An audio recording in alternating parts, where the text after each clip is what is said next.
muli si Atty. Virgie bilang pagbasahin yung pahayag ni Professor Walden Bello. Isa po siya sa mga senior advisors ng Stop the War Coalition. Hindi po siya makakasama dito sapagkat po meron siyang separate na engagement, pero nagpadala po siya ng statement. Magandang umaga ulit sa lahat. Si Professor Walden Bello ngayon ay nasa World Social Forum. Siyempre, adjunct professor siya sa State University of New York. Kahit na nasa ibang bansa siya, ay nagpadala siya ng mensahe para makasama natin siya. Hindi lang ngayon, kung hindi, ganun din sa pagkilos na gagawin natin sa February 17 or sa Sabado. I have not had a good night's sleep ever since Israel's genocidal assault on Gaza began.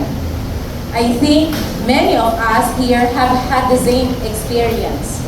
The fact that genocide is going on in plain view of the world and people are dying by the minute is always on our mind as we go about our daily business. The fact that so long as the carnage goes on, we cannot enjoy a moment of personal happiness shows that we are human beings and we cannot separate our faith from that of other people. This is the basis of human solidarity. We ask ourselves, why does the world allow Israel to carry out mass killings and not act? Why does the United States government continue to rush the armaments to allow Israel to kill hundreds of people, women and children among them, every day? Why is that despite the ruling of the International Court of Justice that Israel must act to prevent genocide, Israel continues to engage in mass killing day after day, hour after hour. Today, the Israel war machine is poised to destroy the city of Rafah. In fact, Rafah has already been bombed. We feel helpless, but we must shake off these feelings of helplessness.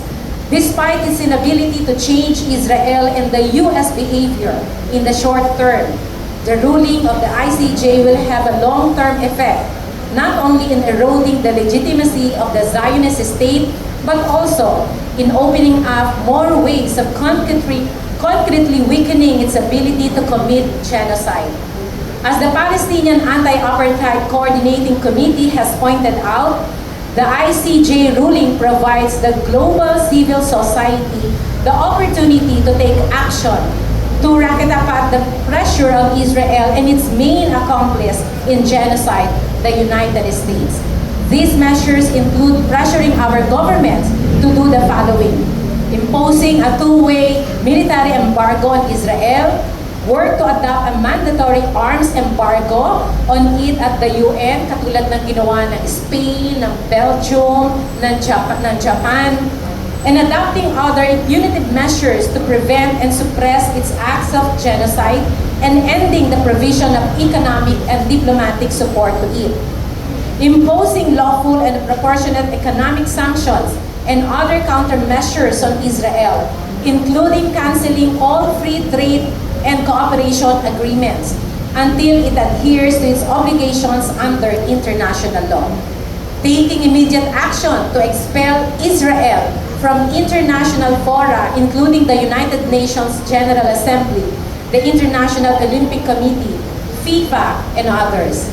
Pressuring the prosecutors to swiftly advance investigation into all war crimes, crimes against humanity, and acts of genocide carried out by Israeli perpetrators against the Palestinian people, and to immediately and without further delay issue arrest warrants for the case files before the court.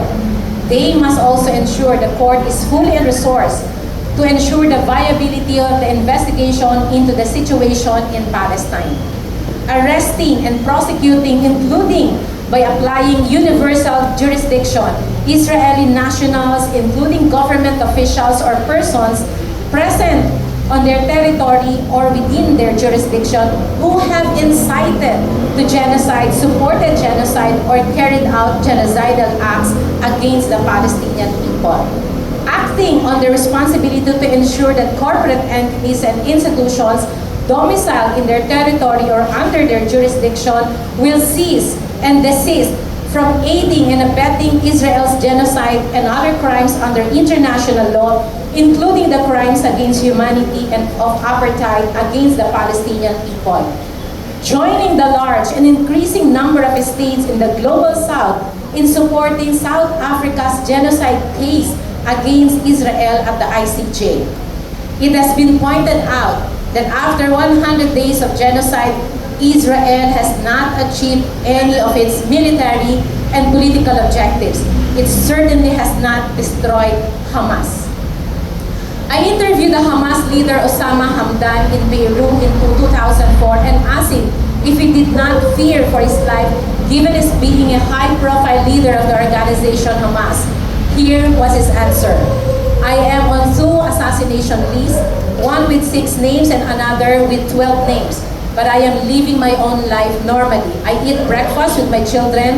I always try to do this because this is when I can talk to them and ask them about their day and their plans. I visit my friends and my friends visit me. I just recently went out with my children to swim in the sea. You just die once. And it can be from cancer, in a car accident, or by assassination. Given these choices, I prefer assassination. The spirit reflected in Hamdan's answer is, in my view, the reason why Palestinians, even in the face of genocide, will triumph in the end. Let us gather strength from that spirit. After all, we are all Palestinians now.